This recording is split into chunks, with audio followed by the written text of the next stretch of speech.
સંગીતના તાલે વહેલી સવારથી જ પતંગ રસિયાઓની ભરૂચ શહેર અને જિલ્લામાં ઉત્તરાયણની ઉત્સાહપૂર્વકની ઉજવણી.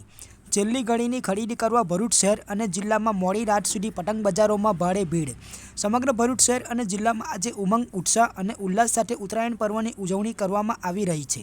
આજે વહેલી સવારથી જ પતંગ રસિયાઓ ધાબા પર જઈને પતંગ ચગાવવાની મજા માણી હતી.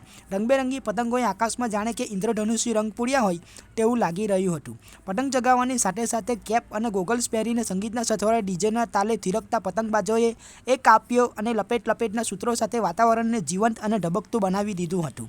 લોકોએ ઊંધિયું, જલેબી, બોર, તલના લાડુ તેમજ શેરડીની જયાફત પણ માણતા જોવા મળી રહ્યા હતા. ઉત્તરાયણ એટલે કે દાન પુણ્ય કરવાનો પ્રસંગ. આજે વહેલી સવારથી જ લોકો પશુ પક્ષીઓને ચણ અને ઘાસ નીરતા જોવા મળી રહ્યા હતા. આજે વહેલી સવારથી જ ઉત્તરાયણનું પર્વ મનાવવામાં આવી રહ્યું હતું. પતંગ રસિયાઓ અગાસી, ધાબાઓ પર ચડીને પતંગનો આનંદ માણી રહ્યા હતા. જોકે ઉત્તરાયણની પૂર્વ સંધ્યાએ મોડી રાત સુધી પતંગની ખરીદી સમગ્ર ભરૂચ શહેર અને જિલ્લામાં ચાલી હતી. ભરૂચ શહેર, અંકલેશ્વર, વાગરા, આમોદ, જંબુસર અને ઝઘડિયામાં પણ પતંગના શોખીનોએ મોડી રાત સુધી પતંગની ખરીદી કરી હતી અને દોરીને રંગાવી હતી, જેને કારણે આખી રાત પતંગ બજારોમાં ભારે ભીડ જોવા મળી હતી. આ વર્ષે પતંગના ભાવમાં 30% વધારો થયો હોવા છતાં પણ લોકોએ પતંગ અને દોરીની ધૂમ ખરીદી કરી હતી. ઉત્તરાયણનું પર્વ આવી પહોંચતા ભરૂચ સહિત સમગ્ર જિલ્લામાં વાતાવરણ પતંગમય બની જવા પામ્યું હતું. પતંગો ઉત્સવની પૂર્વ સંધ્યાએ ભરૂચ શહેરમાં પતંગ, દોરી, ફિરકી અને અન્ય વસ્તુઓ લેવા માટે બજારમાં લોકોની ભારે ભીડ જોવા મળી હતી. ખાસ કરીને ભરૂચ શહેરના શક્તિનાથ વિસ્તારમાં મોડી રાત સુધી લોકોની ચહલ પહલથી પતંગ બજારનો ધમધમાટ અને નજારો જામ્યો હતો અને લોકોમાં પણ ઉત્સાહ, ઉમંગ જોવા મળ્યો હતો. સમગ્ર રાજ્યમાં આજે ઉત્તરાયણ એટલે કે મકરસંક્રાંતિ પર્વની ઉજવણી થઈ રહી છે. હવામાન વિભાગે આજે સારો પવન ફૂંકાવાની આગાહી કરતા પતંગ રસિયાઓ મોજમાં આવી ગયા હતા. 15થી 20 કિલોમીટર પ્રતિ કલાકની ઝડપે પવન ફૂંકાયો હતો. ગઈકાલે ભરૂચના મોટાભાગના બજારોમાં પતંગ રસિયાઓએ મોડી રાત સુધી પતંગો ખરીદી રહ્યા હતા, તો યુવાનો ઉત્તરાયણના તહેવારને માણવા આતુર જોવા મળી રહ્યા હતા. આ વર્ષે અવનવી અને રંગબેરંગી પતંગ આકર્ષણનું કેન્દ્ર બની હતી.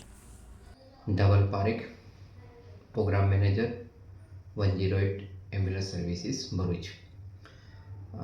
નજીકના સમયમાં એટલે કે 14 અને 15 એમ 2 દિવસ આપણે ઉત્તરાયણનો તહેવાર ઉજવવા માટે થનગનાટ કરી રહ્યા છીએ.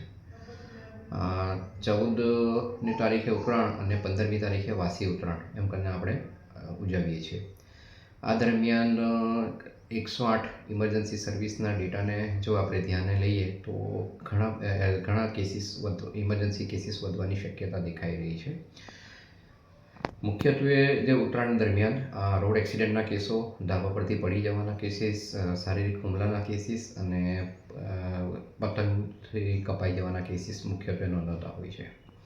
જો સમગ્ર ગુજરાતની જો વાત કરીએ તો સામાન્ય દિવસોમાં 3809 જેટલા કેસીસ જોવા મળતા હોય છે. પરંતુ 14 અને 15 જાન્યુઆરીના ઉત્તરાયણના તહેવારને નિમિત્તે લગભગ 14 જાન્યુઆરીના દિવસે આશરે 28.96% એમાં વધારો નોંધાય એવી શક્યતા જણાઈ રહી છે. આ સાથે સાથે 15મી જાન્યુઆરી એટલે કે વાસી ઉત્તરાયણના દિવસે લગભગ 19.80% જેટલી ઇમરજન્સીના કેસીસમાં વધારો નોંધાયો દેખાઈ રહ્યો છે. જો આપણે ભરૂચ જિલ્લાની વાત કરીએ તો ભરૂચ જિલ્લામાં ટોટલી 21 એમ્બ્યુલન્સ કાર્યરત છે અને એમાં દરરોજ ઓન એન એવરેજ લગભગ 88 જેટલા કેસીસ નોંધાતા હોય છે. પરંતુ ઉત્તરાયણના નિમિત્તે એમાં નજીવો વધારો એટલે કે 2.27% જેટલો વધારો કેસીસમાં થાય એવો નોંધાઈ રહ્યો છે. પણ વાસી ઉત્તરાયણના દિવસે એટલે કે 15મી તારીખના દિવસે એની અંદર લગભગ 23.86%નો વધારો એટલે કે લગભગ 109 જેટલા કેસીસ નોંધાય એવું અનુમાન લગાવી રહ્યું છે. તો દરેક નાગરિકોને નમ્ર વિનંતી કે આપણે ઉત્તરાયણ સલામત રીતે ઉજવીએ.